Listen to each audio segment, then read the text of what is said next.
A'udzubillahi minasyaitonirrajim. Bismillahirrahmanirrahim.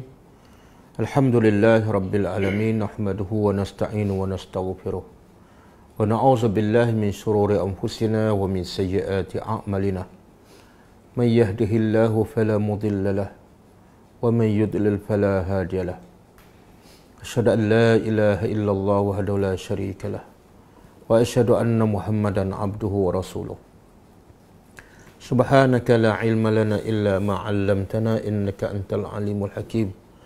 Allahumma 'allimna ma yanfa'una wanfa'na bima 'allamtana wa zidna ilma. Allahumma ati anfusana taqwaha wa zakkiha anta khairu man zakkaha.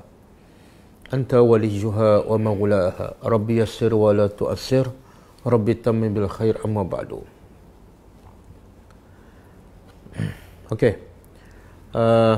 Hari ini kita tadabbur surah yang baru, iaitu surah Al-Balad daripada juzuk Amma, dan kelas hari Isnin macam biasa ditaja oleh Seriakeh. Surah Al-Balad adalah surah Makkiyah.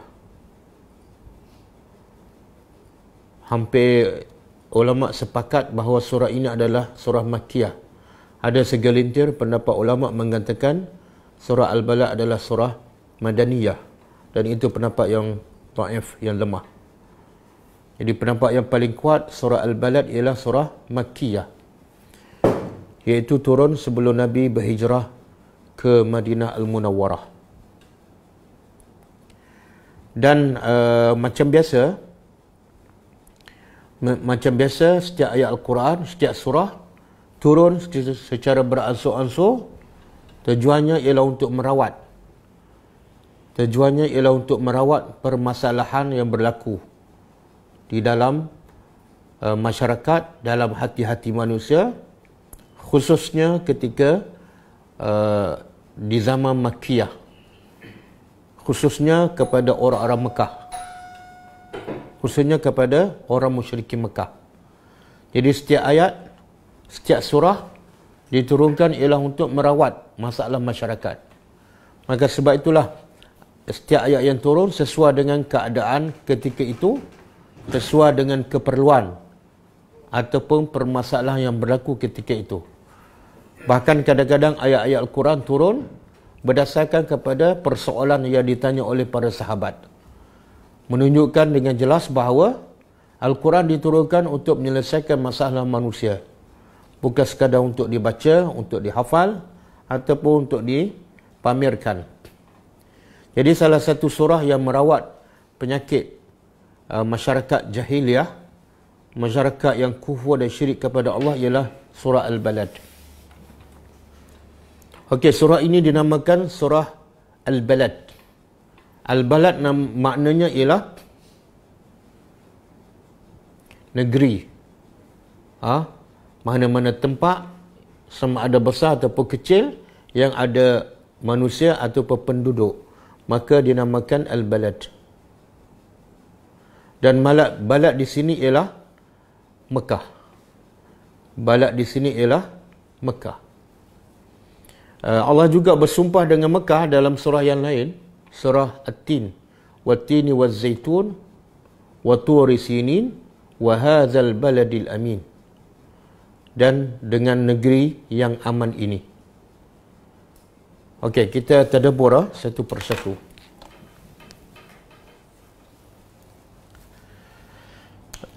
A'udzubillahi minasyaitonirrajim. La uqsimu. La ni dalam bahasa Arab adalah an-nafiyah.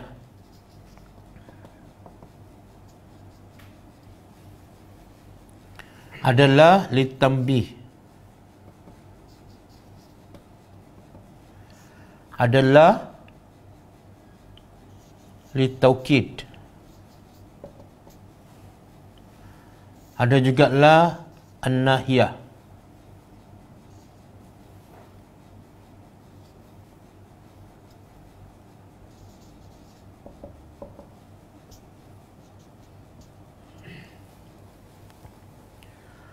Okey, la dalam bahasa Arab banyak, antaranya la linnafiyah. Contoh, la ilaha illallah. Ini makna menafikan. Tidak ada Tuhan yang berhak disembah melainkan Allah. Menafikan. Litambih, contoh seperti di sini, la uqsimu. Litambih maksudnya untuk memberi peringatan, untuk mengingatkan. La uqsimu, aku ingatkan. La uqsimu makna aku ingatkan, bukan makna nafiah. Kalau kita ada pendapat ulama yang mentafsirkan la dalam ayat ini bermakna nafiah. Jadi makna dia apa dah? Aku tidak bersumpah. Jadi ganjil lah. Bunyinya ganjal. Bunyinya pelik kan? La uqsimu, aku tidak akan bersumpah. Jadi kalau kita kata la nafiah, makna dia pelik. Aku tidak akan bersumpah. Kenapa Allah beritahu dia tak akan bersumpah?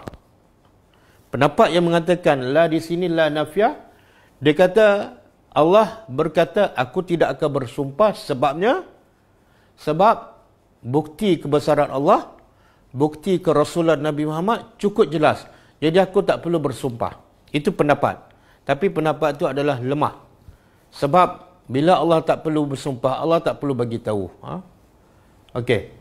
Kemudian yang ketiga, la litaukid.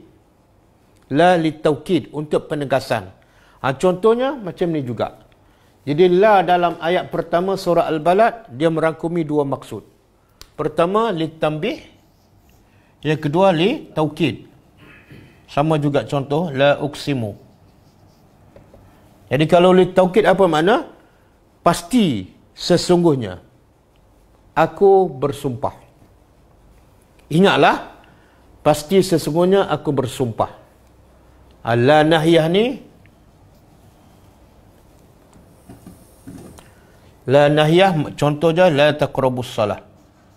La taqrabu az-zina. Biasa la nahiyah makna dia larang. Jangan. Kalau nafiah menafikan, tidak. Nahiyah makna dia jangan, melarang. Contoh la taqrabuz zina, jangan kamu mendekati zina. Jadi biasanya lepas la nahiyah mesti fa'il lah. Taqrabu tu makna perbuatan. Jangan kamu mendekati zina. Okey, kita balik pada ayat kita. Jadi la di sini, ingatlah, litambih dan dua litaukid. Ingatlah, sesungguhnya. Uqsimu, aku bersumpah. Bihadzal balad, dengan negeri ini, iaitu Mekah. Ulama sepakat mengatakan al-balad di sini ialah Mekah. Jadi macam biasa, bila Allah bersumpah dengan sesuatu makhluknya, maka menunjukkan kebesaran makhluk tersebut di sisi Allah. Kebesaran ataupun kemuliaan makhluk tersebut di sisi Allah. Sama juga bila kita bersumpah dengan nama Allah, menunjukkan kebesaran Allah di sisi kita. Cuma bezanya Allah boleh bersumpah dengan apa saja makhluknya. Demi matahari, demi bulan, demi waktu fajar, demi waktu asar, demi negeri ini. Tapi manusia haram bersumpah selain dengan nama Allah Subhanahu wa taala. Nabi bersabda, man halafa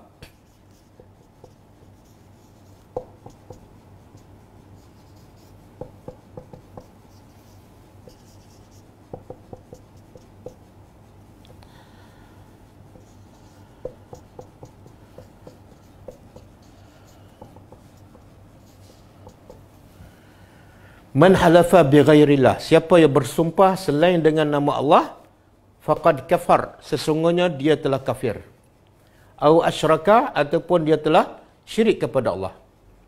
Contoh, demi rumahku, demi keretaku, demi isteriku, demi bapakku, maka hukumnya syirik ataupun kufur. Okey. Jadi bila Allah bersumpah dengan apa saja makhluknya, menunjukkan makhluknya besar di sisi Allah dan besar juga di sisi kita.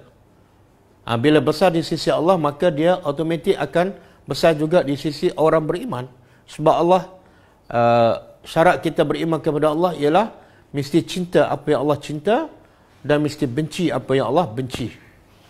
Jadi Mekah ni besar di sisi Allah. Kenapa? Sebab dia adalah bumi yang paling suci. Bumi yang paling dicintai oleh Allah. Bumi yang paling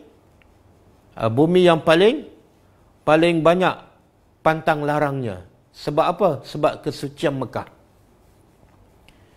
Jadi Mekah tu menjadi mulia sebab dia tanah haram. Sebab dia juga bertambah lagi kemuliaan Mekah ialah dengan adanya orang yang mulia di situ, iaitu Nabi Muhammad sallallahu alaihi wasallam. Itulah nilai orang beriman. Orang beriman ni bila duduk di mana-mana, tempat tu akan jadi baik. Tempat tu akan mendapat cahaya daripada kebaikannya. Sebab itulah Nabi duduk kat Mekah membawa cahaya kepada orang Mekah. Bila Nabi berhijrah ke Madinah, membawa cahaya kepada orang Madinah. Jadi orang beriman sepatutnya berada di mana-mana, dia bukan membawa masalah kepada orang. Bahkan dia membawa kebaikan dan membantu untuk menyelesaikan masalah orang lain. Itulah nilai orang beriman. Jadi Mekah ni mulia sebab dia tanah yang paling Allah suka, sebab dia tanah paling banyak yang pantang larangnya, tanah haram, dan ditambah lagi kemuliaan Mekah dengan ayat seterusnya. Wa anta dan engkau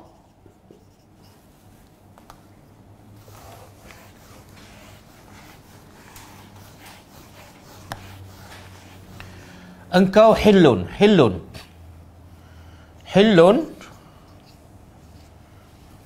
ada beberapa makna. Pertama, engkau dihalalkan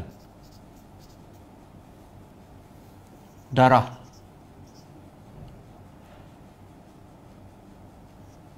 dan maruah oleh orang kafir.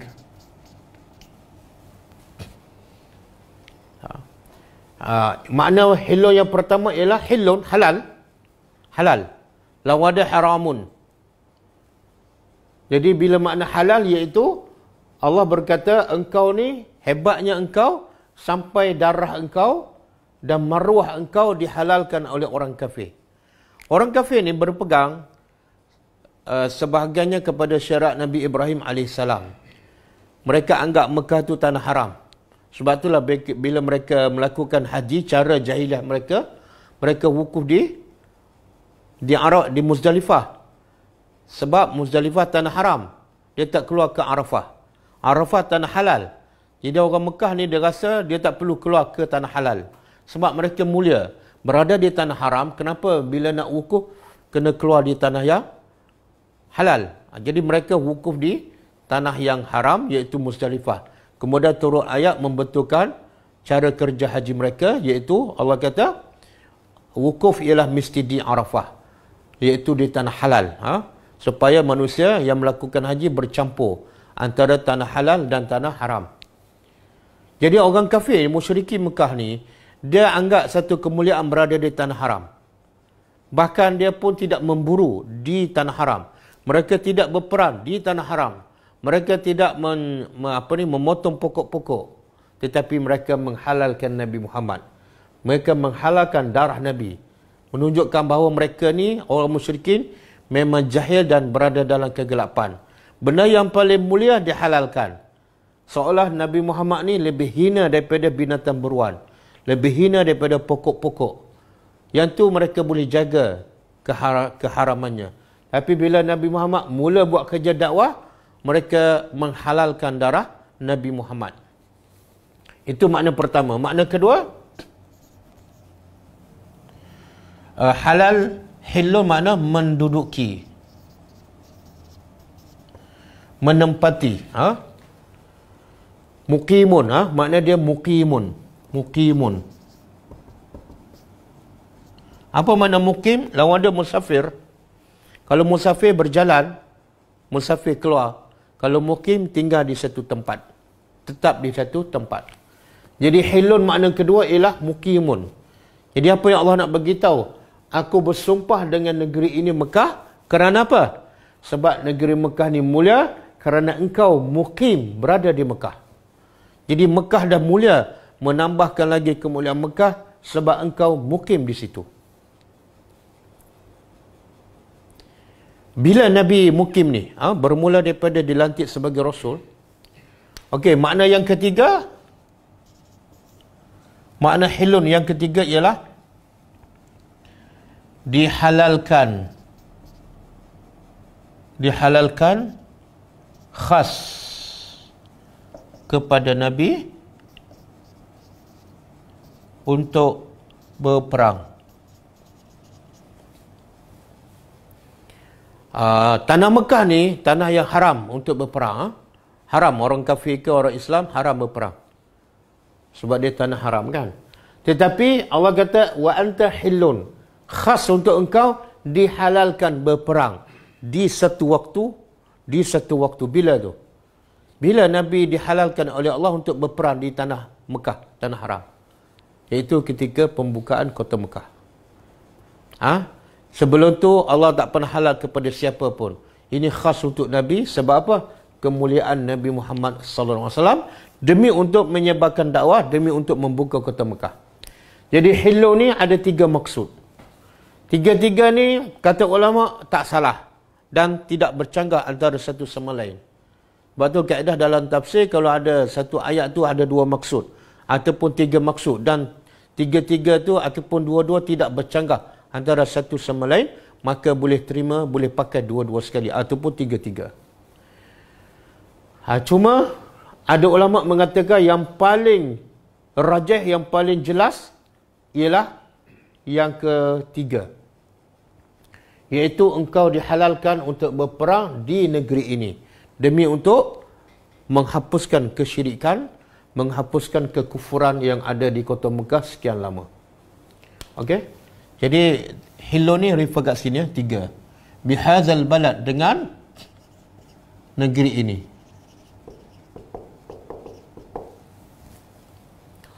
Okey.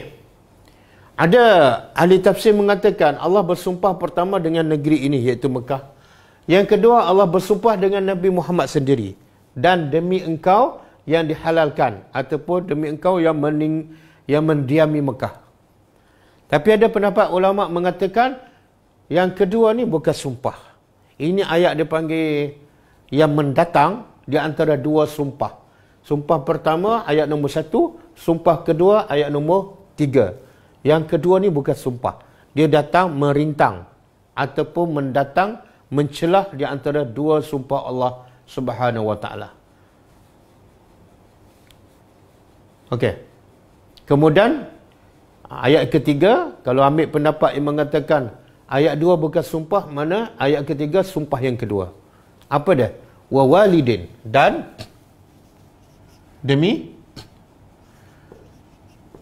walidin. Apa dia? Walidin daripada walad, daripada walada. Dia telah beranak. Kalau dia akan beranak, fi'il mudhari' yalidu. Kalau tambah lam jadi lam yalid.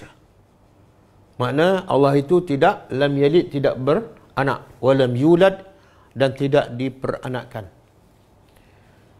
Okey.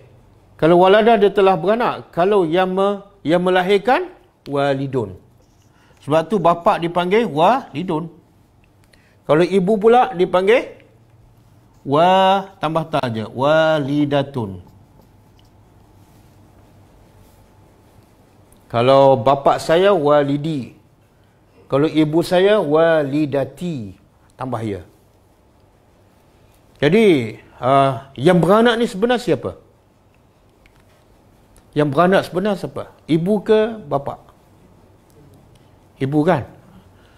Jadi ibu walidatun, daripada perkataan walada, beranak. Tapi bapa juga dia ambil perkataan walada, walidun. Jadi kalau bapa juga dia ambil daripada perkataan walad, makna bapa juga adalah beranak. Bapa beranak. Buktinya kalau tak ada bapa, tak ada anak. Sebab tu bapa dipanggil walidun. Okey. Jadi siapa ni yang Allah bersumpah? Dan demi yang melahirkan. Demi yang melahirkan. Yang melahirkan. Wa ma walad, dan demi apa yang walada, yang dilahirkan. Mana apa ni? Ada, jadi walidin ni ada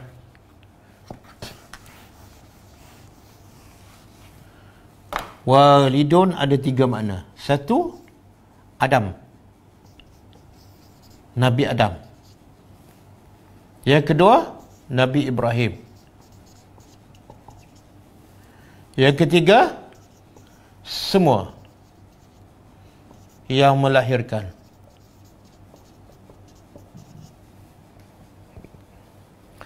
Jadi kalau Adam maksud dia apa dah? Dan yang Allah bersumpah yang kedua, dan demi Adam, wa ma walad, dan apa yang dilahirkan daripada Adam. Siapa? Iaitu zuriat Adam, termasuklah kita. Itu pendapat pertama. Pendapat kedua, wa walidin, dan demi Ibrahim. Wa ma walad, dan apa yang dilahirkan oleh Ibrahim, iaitu Ismail, Ishak, dan seterusnya.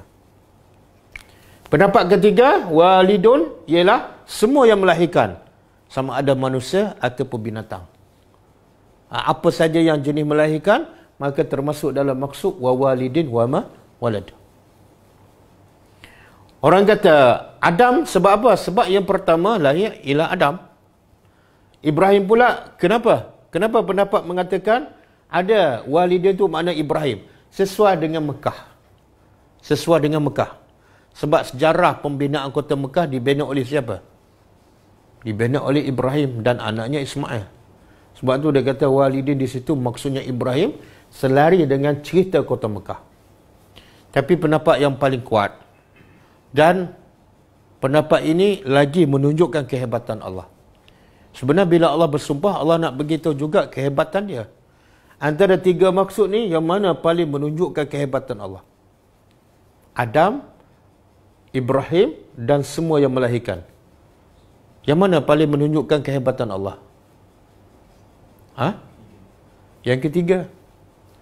Kalau Adam terhad kan, Ibrahim pun terhad. Tapi bila sebut walidin, makna semua yang melahirkan, termasuk binatang. Jadi kalau kita tengok, semut pun ada anak, cacing pun ada anak, ketam pun ada anak, udang pun ada anak. Lagi menunjukkan kehebatan Allah.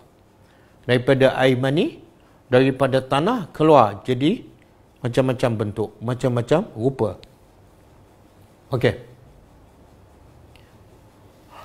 Jadi sekarang ikut pendapat pertama, Allah bersumpah dengan 3 benda. Satu, dengan kota Mekah. Yang kedua, dengan Nabi Muhammad yang tinggal di Mekah. Yang ketiga, dengan semua yang melahirkan dan apa yang dilahirkan. Pendapat kedua, Allah bersumpah sebenarnya 2 je. Iaitu dengan kota Mekah dan apa yang melahirkan dan apa yang dilahirkan. Yang kedua ni bukan sumpah. Okey. Yang penting apa dia? Qasam, jawabul qasam. Bila Allah bersumpah, ada benda, message yang Allah nak bagi tahu. Dalam bahasa Arab dia panggil jawabul qasam. Demi masa, sesungguhnya manusia dalam kerugian. Itu message. Allah bersumpah dengan masa, tapi yang Allah nak bagi tahu bukan cerita masa, bukan cerita asar. Tapi yang Allah nak bagi tahu benda yang besar ialah semua manusia dalam kerugian. Okey. Dalam ayat ni Allah bersumpah dengan 2 ataupun 3 perkara. Apa yang Allah nak sampaikan? Apa message? Apa jawabul qasam? Iaitu laqad khalaqna. Pasti sesungguhnya khalaqna, kami telah ciptakan insan, manusia. Ada pendapat mengatakan manusia di sini ialah Adam sebab dia adalah manusia yang pertama dicipta oleh Allah. Fi kabad kan? Ada fi kan?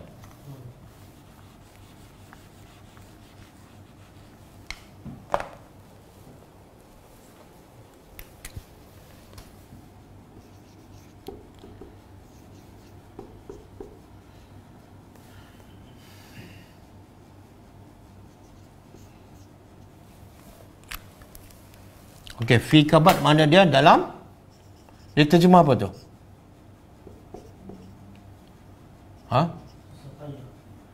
Dalam kesusahan. Okey. Kabad pun ada dua makna. Kita bagi makna semua supaya kefahaman kita lebih jelas dan lebih tepat dan lebih meluas. Kabad dalam bahasa Arab ada dua makna. Satu, istiqamah.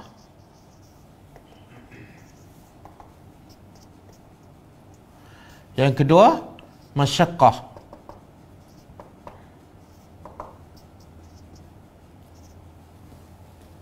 Apa makna istiqamah? Iaitu Allah kata kami telah cipta manusia dalam keadaan istiqamah, iaitu dalam keadaan lurus dan sebaik-baik kejadian. Dalam keadaan ciptaan yang paling sempurna. Sebagaimana Allah sebut dalam surah At-Tin kan. Laqad khalaqnal insana fi ahsani taqwim. Jadi ahsani istiqamah boleh juga makna dia fi ahsani taqwim. Surah At-Tin. Makna semua yang diperlukan oleh manusia Allah bagi. Kalau nak tengok Allah bagi mata, nak rasa Allah bagi lidah, nak bercakap Allah bagi mulut, nak mendengar Allah bagi telinga.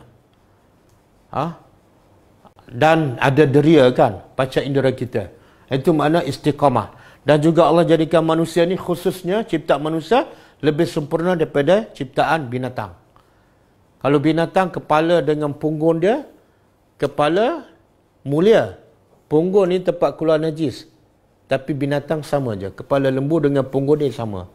Kambing ke, unta ke, unta tinggi sikit kan. Tapi kebanyakan binatang kepala dengan punggung sama. Itu tidak istiqamah, tidak menunjukkan kemuliaan.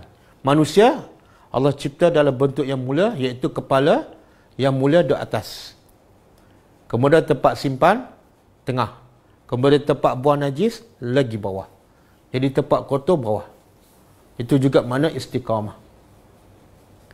Yang kedua, kabad makna dia masyaqqah. Kabad makna dia masyaqqah, iaitu Allah cipta manusia dalam susah payah. Ini sama dengan surah Al-Insyiqaq. Surah Al-Insyiqaq ayat 6. Cuba buka. Surah Al-Insyiqaq ayat 6. Ya ayyuhal insan,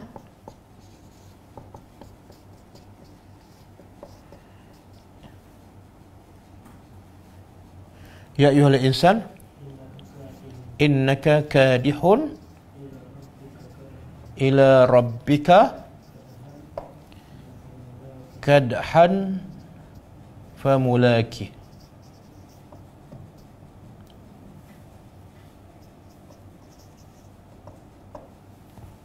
Surah Insyiqaq ayat 6 kan? Okey. Jadi ada tak dalil lain? Kabad tu menunjukkan masyaqqah, susah, sukar. Ada. Iaitu ayat surah Al-Insyiqaq ayat 6. Cuba tengok maksud dia. Ya ayyuhal insan. Wahai manusia, innaka kadihun. Sesungguhnya engkau kadihun. Engkau kadihun. Apa makna kadihun? Kadihun ialah susah, sukar. Kamu ni manusia, sesungguhnya engkau ni sentiasa sukar, sentiasa susah. Nak ke mana ni? Ila rabbika, menuju pada Tuhan engkau. Kamu orang beriman ke? Kamu orang yang kafir ke? Kamu orang munafik ke? Semua sedang susah, semua sedang sukar, dan semua sedang menuju kepada Allah. Kamu nak ke? Kamu tak nak ke? Kamu sedar ataupun tak? Kamu sedar sebenarnya sedang menuju kepada Tuhan. Ada orang nak pergi sembah berhala kan? Tengok-tengok aksiden tengah jalan, mati. Ada menuju pada Tuhan, walaupun dia tak sedar. Ada orang nak pergi masjid sembah Allah. Tengok-tengok, mati. Dia sebenar sedang menuju pada Tuhannya. Kadhan, kesukaran, famulaqih, lalu dia akan jumpa Tuhannya. Jadi apa yang Allah nak beritahu sebenar dalam ayat yang keempat ni? Sesungguhnya kami telah cipta manusia dalam kesusahan. Apa yang Allah nak beritahu? Allah nak beritahu hidup adalah ujian. Hidup adalah ujian. Sebab itulah bila sentiasa diuji, kita sentiasa fi kabad. Kita sentiasa fi kabad. Jadi Allah begitu awal lagi. Allah, aku cipta kamu bila ni? Bermula bila kesusahan, kesukaran? Bila lagi? Ketika kamu dalam kandungan ibu. Dalam kandungan ibu kamu dah susah. Gelap, kan? Makan pun tak boleh melalui mulut kan, melalui pusat. Tali pusat. Kemudian bila nak keluar, susah lagi kan? Kemudian bila dah keluar daripada perut, susah nak bercakap, nak berjalan, itu pun susah. Kemudian bila nak belajar, nak masuk sekolah, susah nak belajar, susah nak faham, susah nak memikirkan.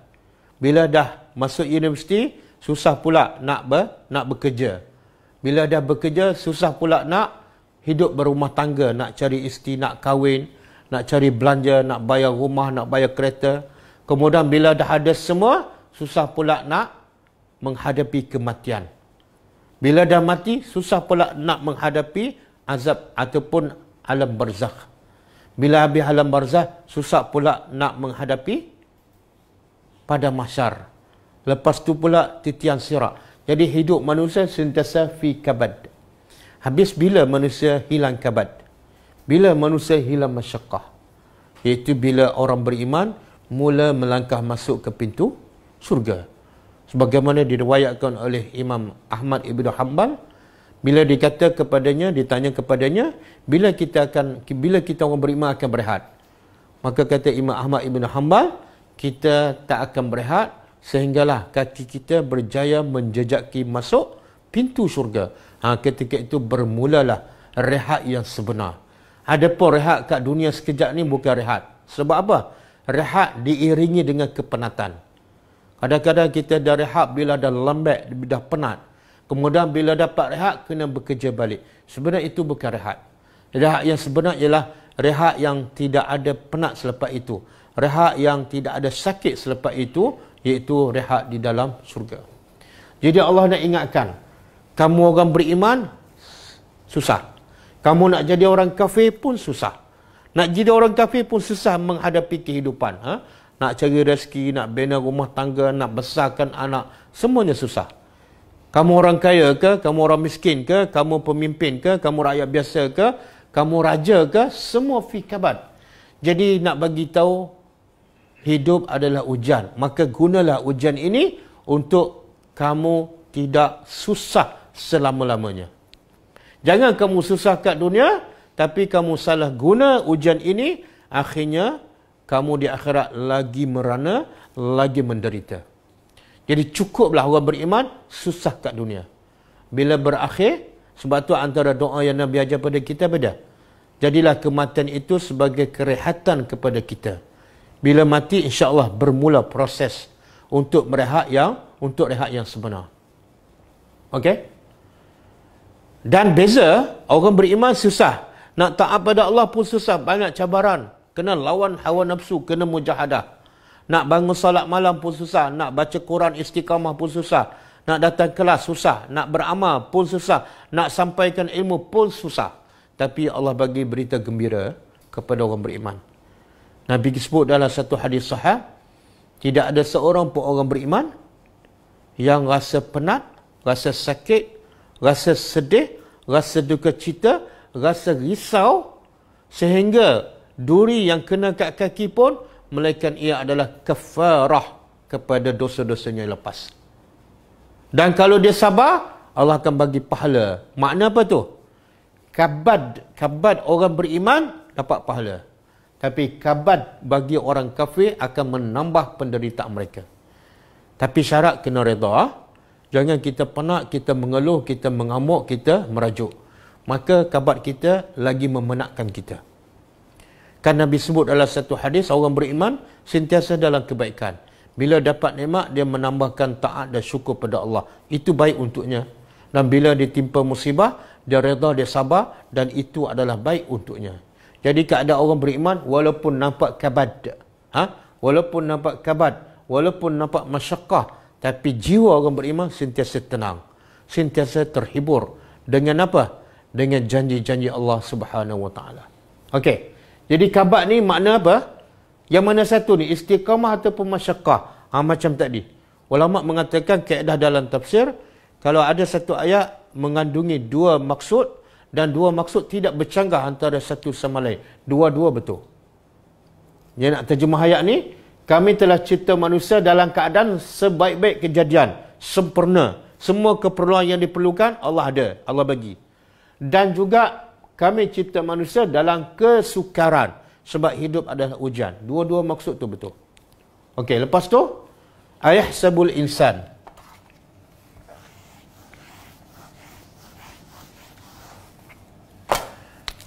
Ayahsabu, adakah patut dia, iaitu manusia,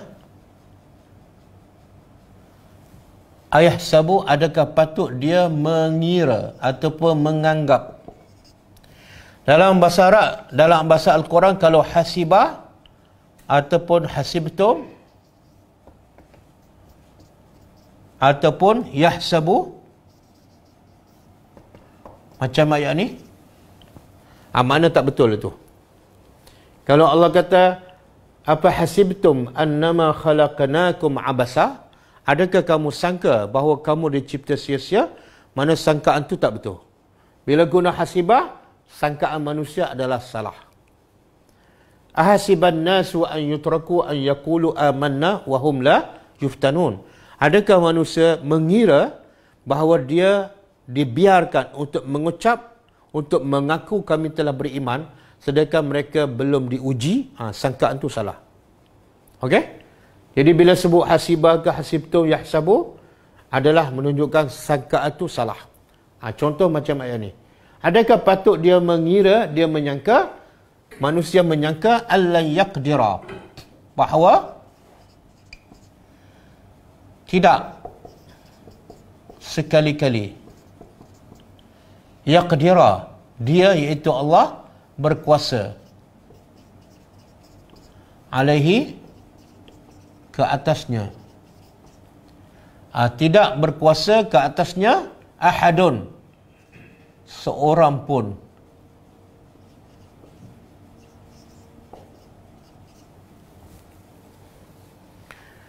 Apa maksud ni? Ayat Al-Quran, setiap ayat ada peringatan, setiap ayat ada nazir. Kalau kita faham, kita tadabbur, maka dengan peringatan itu dia akan menambahkan iman kita, dia akan meningkatkan amal soleh kita. Apa peringatan dalam ayat ni? Allah nak beritahu punca manusia tak percaya pada Allah, punca manusia tak percaya pada kehidupan akhirat ialah salah satunya manusia tak yakin pada kudrah, yaqdiru kudrah. Ini punca manusia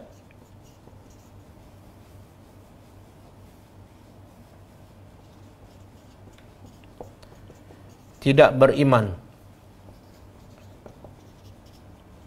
Satu, tak yakin kudrah Allah.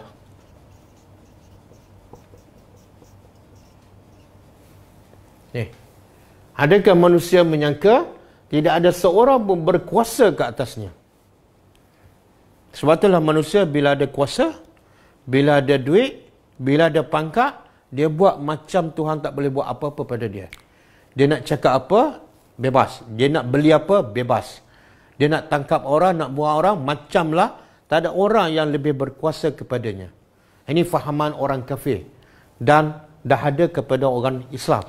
Berapa ramai orang Islam, bila dah kaya, bila ada pangkat, bila ada kuasa, dia sangka macam Tuhan tu tak boleh buat apa-apa pada dia. Buktinya apa? Dia buat sebebas-bebasnya. Dia nak cakap apa, nak buat apa, ikut suka dia. Okey? Maka Allah beritahu, yaqulu, dia berkata, manusia berkata, ahlaktu, aku telah, dia terjemah apa ahlaktu? Ahlaktu mana asalnya binasakan. Aku telah habiskan malan, harta, lubada, yang lubada mana? yang banyak. Tengok bahasa Arab, bahasa Al-Quran. Allah akhirkan setiap ayat dengan dal. Bihazal balad, walad, fi kabad, ahad, lubad, yarahu ahad. Apa kaitan ayat 6 dengan ayat 5? Jadi ayat 6 ni Allah nak bagi tahu apa punca, apa sebab manusia suka menganggap dia boleh buat apa saja dan tak ada siapa pun yang berkuasa menahan, menyekatnya. Apa sebab, apa punca? Sebabnya ni, malan. Buktinya aku dah habiskan duit begitu banyak. Aku nak buat apa, nak makan apa, nak beli apa, tak ada siapa yang boleh halang. Jadi menunjukkan tak ada siapa pun boleh menghalang aku walaupun Tuhan. Jadi puncanya di harta. Hartalah yang menyebabkan manusia tertipu. Alhaakumut takasur hatta zurtumul maqabir.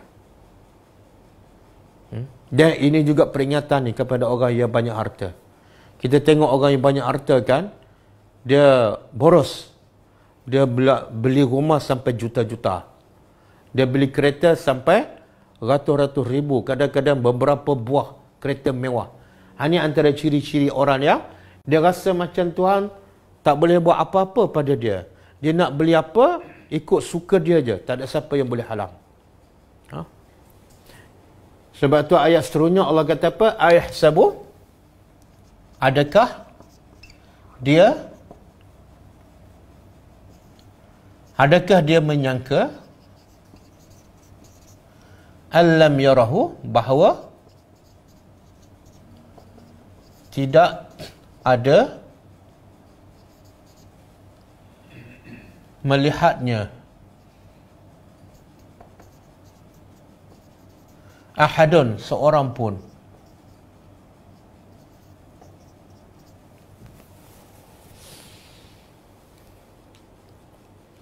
Ini apa pula ni? Pertama, punca manusia tak beriman pada Allah sebab dia tak yakin Allah tu ada kudrah, ada kuasa. Yang kedua pula apa dia? Dia tak yakin Allah tu sedang melihat dan memerhatinya. Jadi yang kedua, tak yakin ilmu Allah. Dia nak beli beg kan, beg tangan sampai 10,000. Dia tak rasa pun Allah sedang melihat dan sedang memerhati.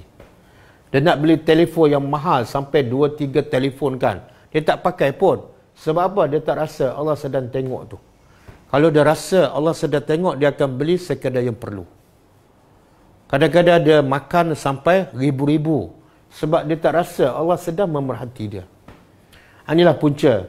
Dua punca utama manusia tak beriman kepada Allah sebab dia tak yakin Allah ada kudrah, ada kuasa, boleh halang dia. Yang kedua, dia tak yakin Allah tu, ilmu Allah meliputi semua perbuatannya. Dan kalau kita perasan, apa punca Nabi Yunus ditelan oleh ikan paus? Siapa tahu? Apa punca Nabi Yunus ditelan oleh ikan paus? Dia tak peduli pada kaum dia kan? Lepas tu dia lari. Tahu tak kenapa dia lari tu? Kenapa dia tinggalkan kaum dia dan dia lari? Dia tinggalkan. Kenapa? Sedih. Apa dia? Kenapa dia putus asa dan dia merajuk? Dia macam merajuk lah.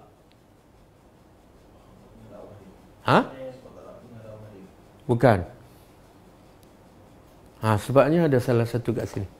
Cuba buka surah Al-Anbiya ayat 78. Surah Al-Anbiya ayat 78.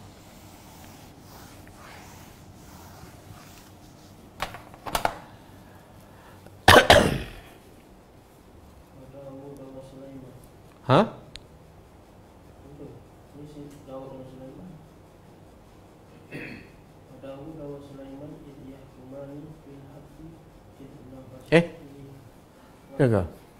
Al-Anbiya.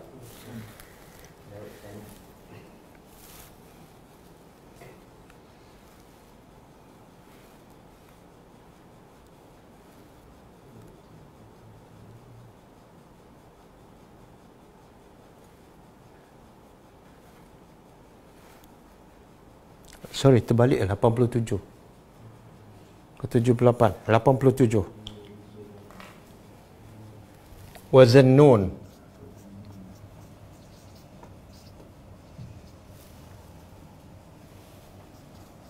Izzahaba mughadiban. Fazanna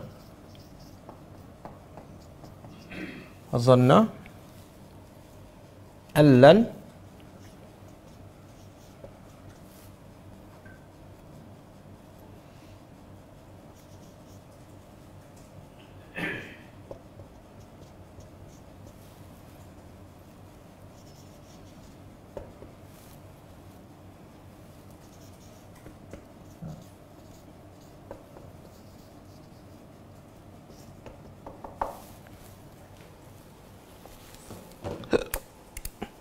Okay, cuba tadabbur ayat ni. Wazannun, dan yang mempunyai nun ikan nun, iaitu Nabi Yunus lah. Mana Nabi Yunus yang ditelak oleh ikan nun. Allah cerita izzahaba, ketika mana zahaba dia pergi mughadiban, dalam keadaan marah, merajuk dengan kaum dia. Tengok lepas dia merajuk tu, kenapa dia merajuk tu? Sebab Allah kata fazanna, lalu dia zanna sama dengan hasibah. Dia menyangka allan naqdirah alaihi, bahawa kami tak berkuasa ke atasnya, ataupun kami tak akan buat apa-apa padanya ketika dia merajuk. Boleh faham? Jelaskan. Ada tak sebab ni? Dia tak terfikir pun Allah boleh masukkan dia dalam ikan paus. Dia tak terfikir pun. Dia ingat lepas aku merajuk ni, relax, tenang kan? Hilang stres. Tak. Sebab dia menyangka kami tak mampu buat apa-apa ke atasnya. Sama, lan yaqdira, sini lan naqdira. Jadi walaupun Nabi tak boleh bersangka macam tu. Sebab tu Allah tegur, sebab tu Allah hukum. Jadi orang macam kita pun, bila dah stres ke, bila merajuk ke, jangan ingat pada ayat ni. Kadang-kadang kita merajuk, kita baling je pinggang kan. Ingat, kalau kita boleh baling pinggang, Allah boleh baling kita. Bila kita tinggal orang tu, kita berdakwah, dia tak terima, kita pun tinggal. Ingat, Allah juga berkuasa meninggalkan kita.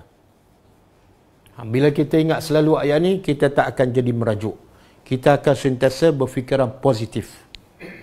Sebab itulah kalau kita tengok kisah Nabi Yaqub AS. Kisah Nabi Yaqub AS, yang menunjukkan Nabi Yaqub yakin dengan kuasa Allah. Boleh tengok ayat ni. Surah Yusuf.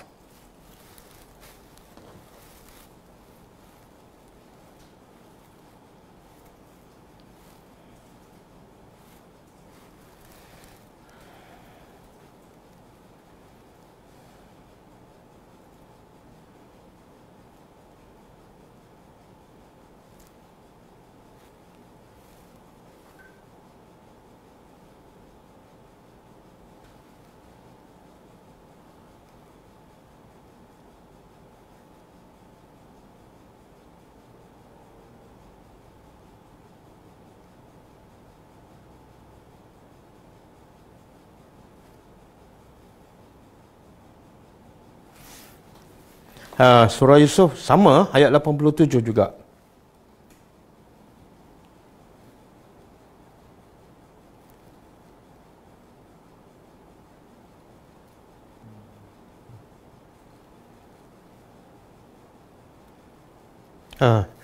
Okey, cuba ambil ayat 83.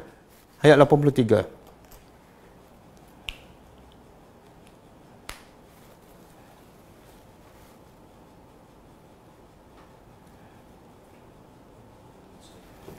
Allah kata apa? Bila yang pertama hilang daripada Nabi Yaqub siapa? Nabi Yusuf, anak yang paling dia sayangkan. Lepas tu hilang pula anak yang kedua yang juga dia sayang. Dia ada 12 anak. Dalam 12 ni 2 yang baik dan 10 orang tu semua nakal, jahat. Jadi mula-mula hilang yang paling dia sayang Nabi Yusuf bertahun-tahun.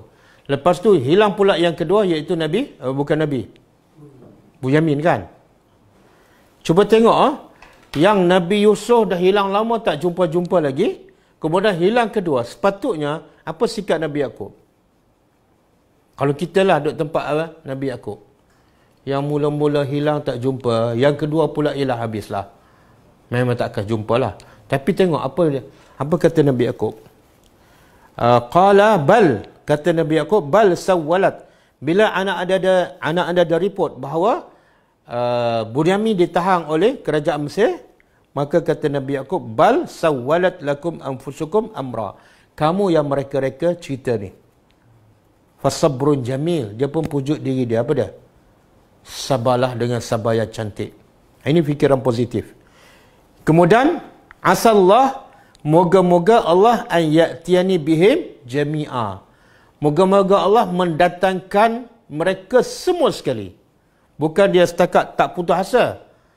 Bukan setakat dia kata, okey, kalau dapat seorang pun tak apa. Tak, dia kata apa? Semoga Allah pulangkan dua-dua sekali. Makna apa tu? Sebab dia yakin pada qudratullah. Hilang macam mana sekalipun, kalau Allah nak pulangkan. Sebab tu ayat 87, dia kata apa pada anak mereka? Ayat 87. Kamu pergilah cari, sampai jumpa kan? Fatahassasu. Cari sampai jumpa, dan dilarang pula jangan berputus. Itu menunjukkan orang beriman kena berfikiran positif. Jangan tak yakin pada kuasa Allah. Okey? Dan yang kedua, jangan tidak yakin pada ilmu Allah. Bila nak beli ke nak belanja apa-apa, fikirlah Allah sedang melihat. Jangan boros. Jangan beli lebih kepada perluan ni. Ahlaqtu malan lubada. Dia berbangga, aku dah habis duit yang banyak, ikut suka aku nak beli apa, sebab tu aku rasa tak ada siapa yang boleh halang aku. Okey. Kemudian Allah sebut nikmat. Yang manusia ni berbangga dengan harta, dengan pangkat, dengan kedudukan, dengan kuasa ni, dia lupa sebenarnya dia dapat kedudukan tu dengan nikmat yang Allah bagi pada mereka. Kalau tak ada nikmat ni, manusia tak akan dapat harta, tak akan dapat kuasa, tak akan dapat kedudukan. Apa dia? Nikmat yang terbesar yang Allah bagi pada manusia. Alam naj'al lahu, bukankah kami jadikan lahu untuknya ainain, dua mata. Dua mata. Jadi antara nikmat terbesar yang Allah sebut kepada manusia apa dia? Yang Allah bagi pada manusia, dua mata. Apa nikmat mata? Ada tak orang yang paling kaya dan dia adalah orang yang buta? Tak ada kan? Tak ada. Ada tak pemimpin dunia yang buta? Tak ada. Ada tak ahli korporat yang buta? Tak ada. Kenapa? Sebab bila dah buta itu menghalangnya untuk mendapat nikmat kat dunia.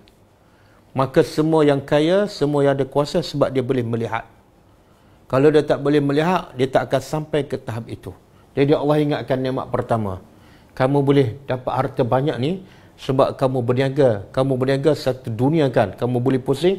Sebab apa? Ada dua biji mata. Lepas tu orang bila dah buta, biasanya duduk kat rumah je. Tak boleh buat apa-apa dah. Orang pun tak akan percaya dan tak akan berunding dengan dia. Nikmat yang kedua, lisanan dan lidah.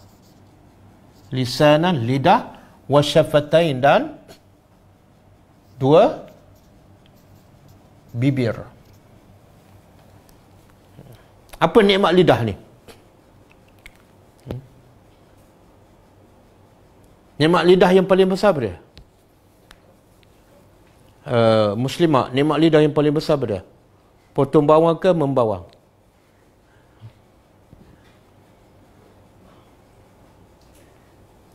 Apa dia? Nikmat lidah yang paling besar. Ha?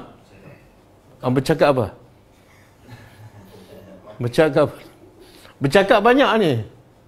Apa nikmat yang paling besar lidah ni? Sampai Allah sebut ni. Nak tahu nikmat paling besar ialah bila kita tak boleh bercakap. Satu azab yang besar. Iaitu kita tak boleh nak bagi tahu apa yang kita nak. Semua yang kita boleh cakap tu, kita boleh sampaikan yang kita boleh cakap sebab kita boleh ada lidah.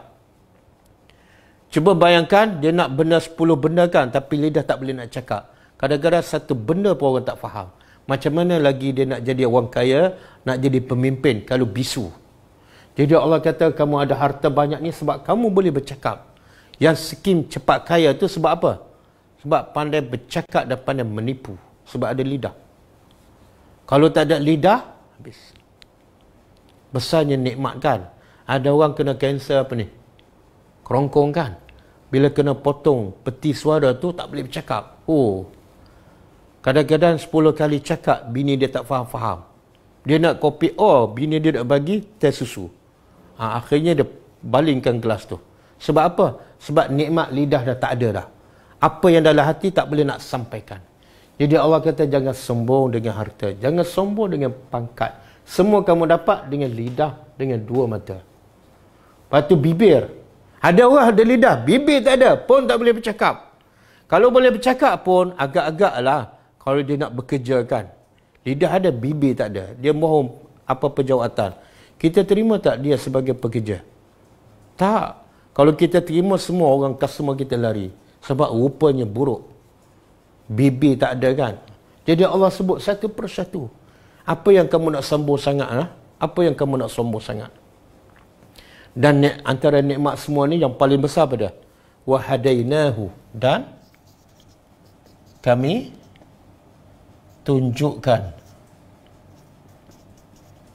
tunjukkannya an-najdain.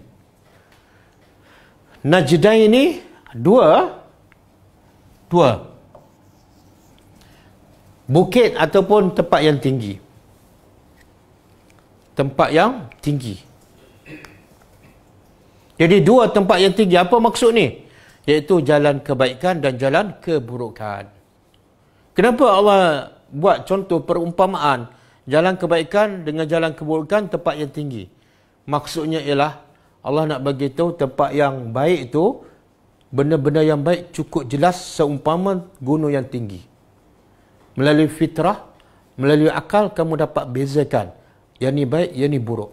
Benda yang buruk pun cukup jelas seumpama gunung yang tinggi. Bila kamu masih melakukan kejahatan, bukan makna kamu tak nampak gunung yang tinggi, tapi sebab iman kamu lemah. Jadi dalam banyak nikmat, 1 2 mata, yang kedua lidah, yang ketiga 2 bibir, yang keempat jalan kebaikan dan jalan keburukan. Inilah nikmat yang paling besar. Berapa ramai yang orang kadang-kadang mata tak ada, buta, tapi dia dapat petunjuk Allah, dia jadi ahli syurga. Seperti Abdullah bin Umi Maktum, sahabat Nabi. Dan berapa ramai yang buta dapat menghafal Al-Quran. Walaupun nikmat mata tak ada, tapi nikmat yang paling besar dia ada. An-Najdain. Okey. Kemudian lepas ayat ni Allah nak bagi tahu, bila aku dah bagi nikmat, tak sepatut kamu sombong. Harta banyak ke, pangkat banyak ke, kuasa, semua bermula daripada nikmat mata, nikmat mulut dan nikmat ni. Habis macam mana kamu nak jadi orang yang bersyukur kepada Allah, bukan orang yang kufur dengan nikmat lidah, dengan nikmat mata, dengan nikmat jalan kebaikan. Macam mana kamu nak jadi orang yang paling baik di sisi Allah, menjadi orang bertakwa, menjadi calon syurga. Iaitu caranya ayat seterusnya. Kita sambungkan datang insya-Allah.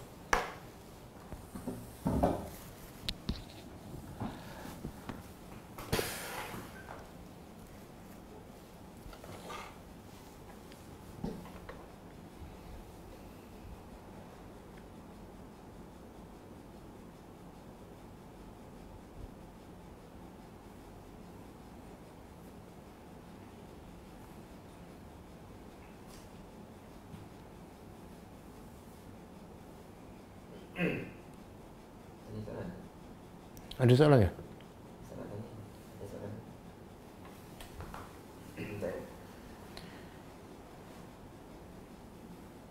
Tak ada.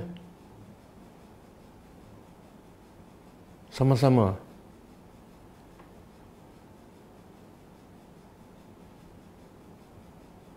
Sama-sama. Tak ada soalan. Okey. Tak ada soalan lah. Jangan tanya.